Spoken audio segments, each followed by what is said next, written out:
मैं पूजा सक्सेना फिर से आपके सामने हाजिर हुई हूँ। आज हम एक्सरसाइज 4.3 के क्वेश्चन नंबर 4 को करेंगे। चलिए पढ़ लेते हैं। क्वेश्चन नंबर 4 हमारा क्या कह रहा है। Is the following situation possible? If so determine their present age. The sum of ages of two friends is 20 years. 4 years ago, the product of their age in years was 48. देखिए हमें check करके बताना है कि क्या ऐसी कोई condition possible है कि दो फ्रेंड्स की एज का सम तो हो 20 और उनका जो प्रोडक्ट हो वो कितना हो 48 हो। क्या पॉसिबल है? यदि पॉसिबल होगा तो उन दोनों की अलग अलग एज फाइंड आउट हो जाएगी। यदि उन दोनों की अलग अलग एज फाइंड आउट नहीं कर पाते हैं, इट मीन्स ये कंडीशन पॉसिबल ही नहीं है। तो चलिए जरा देख लेते हैं हमारा क्वेश्चन कह क्या रहा है। तो क्वेश्चन नंबर 4 हमारा कह रहा है कि भाई सम यानी उन दोनों की एज का एडिशन। तो मैं कहूं suppose age of first friend, suppose age of first friend. भाई फर्स्ट फ्रेंड की, पहले फ्रेंड की जो एज है उसको मैंने क्या मान लिया? एक्स मान लिया। एंड सपोज कर लिया एज ऑफ सेकेंड फ्रेंड, भाई दूसरे मित्र की एज उसको मैंने मान लिया वाई। अब इन दोनों का जो एडिशन दे रखा है वो कितना दे रखा है? इन दोनों की एज का सम दे रखा है 20 ईयर्स और इन दोनों की एज का मल्टीप्लिकेशन दे रखा है या यूं कहूं प्रोडक्ट दे रखा है 48 ईयर्स। तो मैं कहूं x into y is equals to 48 years. ठीक है फ्रेंड्स, अब ऐसा कीजिए, इसे कह लीजिए इक्वेशन नंबर 1, इसे कह लीजिए इक्वेशन नंबर 2। अब इक्वेशन नंबर 1 में से x की या y की, जिसकी आपकी इच्छा हो, वैल्यू निकाल लीजिए। तो मैंने क्या किया, मैंने x plus y is equals to 20 से y की वैल्यू निकाल ली। तो मेरा हो गया 20 माइनस के x। ठीक है फ्रेंड्स, अब मैं क्या करूँगी, इस 20 माइनस एक्स को इक्वेशन नंबर 2 में रख दूंगी। तो x y की जगह आ गया 20 minus x is equals to 48। x का मल्टीप्लाई 20 में किया तो 20x, x का मल्टीप्लाई माइनस में x में किया तो minus x square is equals to 48। भाई 48 को भी मैं इधर ले आई तो ये मेरा हो गया माइनस के एक्स स्क्वायर। इसे मैंने x की पावर जो सबसे ज़्यादा होती है उसे आगे लिख लेते हैं। फिर मैंने लिखा प्लस के 20x और 48 को मैं इधर ले आई तो ये हो गया मेरा माइनस का 48 इज इक्वल्स टू 0। आगे वाला टर्म माइनस का नहीं रखते हैं तो मैंने पूरी इक्वेशन में -1 से डिवाइड दे दिया। तो ये हो गया प्लस का एक्स स्क्वायर, ये हो गया माइनस का 20x, ये हो गया प्लस का 48 इज इक्वल्स टू 0।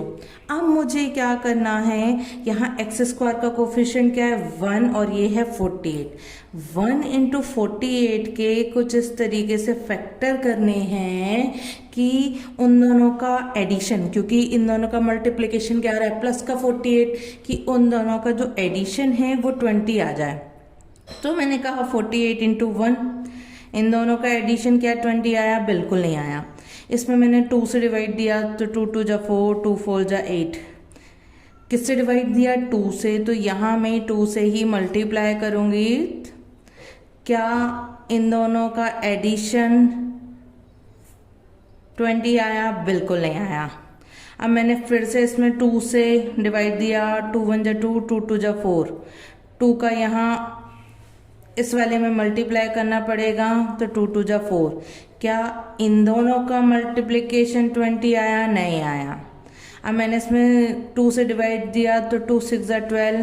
किससे डिवाइड दिया मैंने? 2 से। जिससे डिवाइड देते हैं उसी से इस वाले नंबर में मल्टीप्लाई करना पड़ता है। क्या मेरे पास में 20 आया? बिल्कुल नहीं आया। मैंने देखा कि मैं एक बार और 2 से डिवाइड दे दिया मैंने, 2 3 जा 6। मल्टीप्लाई किससे करना पड़ेगा? 2 से। 8 2 जा 16।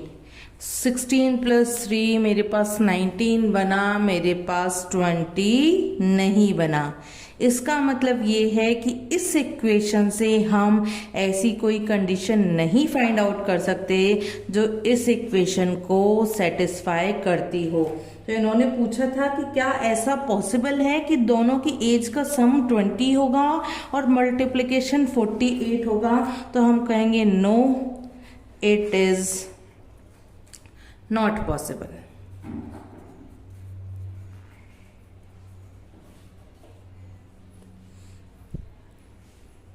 उम्मीद करती हूँ इस क्वेश्चन का एक्सप्लेनेशन आप लोगों को समझ में आया होगा। चलिए देख लेते हैं इस क्वेश्चन का, वो इसी एक्सरसाइज का 5th पार्ट हमारा क्या कह रहा है। Is it possible to design a rectangular park of a perimeter 80 meter and area of 400 meter square? If so, find its length and breadth. देखिए सबसे पहले मैं आपको बता दूं कि रेक्टेंगल ये होता है। रेक्टेंगल में क्या होता है, अपोजिट साइड्स जो होती हैं, अपोजिट साइड्स इक्वल होती हैं, पैरेलल भी होती हैं, सारे जो एंगल होते हैं वो 90 डिग्री के होते हैं। अब बात आती है रेक्टेंगल के एरिया की। रेक्टेंगल का एरिया होता है L into B, length into breadth. अब बात आती है पेरीमीटर क्या होता है। फ्रेंड्स पेरीमीटर की क्या होती है, यदि मैं रेक्टेंगल की बात कर रही हूँ तो रेक्टेंगल में 4 साइड्स हैं, तो चारों का जो एडिशन होता है वो उसका पेरीमीटर कहलाता है। अब तो हम कहेंगे सबसे पहले perimeter of rectangular park is equals to क्या होता है फ्रेंड्स, ये होता है हमारा, देखिए 2 तो इसमें L है, 2 हमारे पास B है, हमने क्या किया 2 कॉमन ले लिया तो मेरे पास हो गया 2L प्लस B। ठीक है, ये तो होता है पेरीमीटर रेक्टेंगुलर पार्क का। अब क्वेश्चन में क्या दे रखा है, क्वेश्चन में दे रखा है कि पेरीमीटर ऑफ रेक्टेंगुलर पार्क कितना है, ये है इज इक्वल्स टू 80।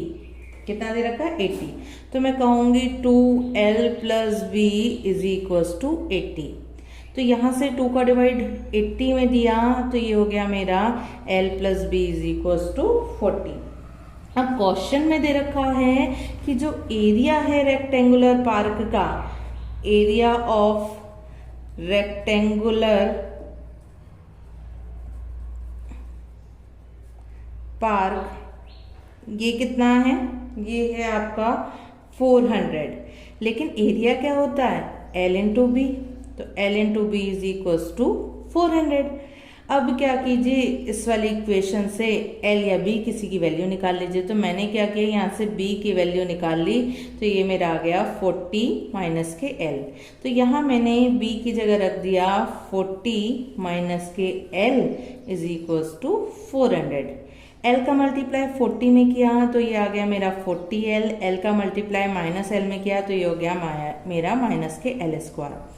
400 को मैं इधर ले आई तो ये मेरा हो गया माइनस के 400 इज इक्वल्स टू 0। माइनस, सबसे पहले माइनस L स्क्वायर आगे लिख लिया, फिर लिख लिया प्लस का 40L माइनस के 400 इज इक्वल्स टू 0।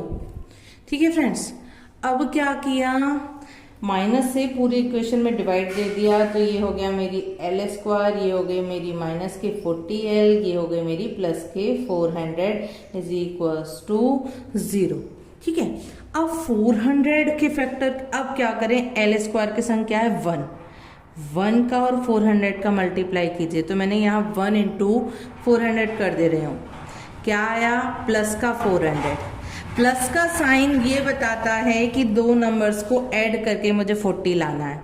तो मैंने लिखा 400 इंटू 1, मल्टीप्लाई तो 400 ही रहा, लेकिन क्या एडिशन करके 40 आया, बिल्कुल नहीं आया।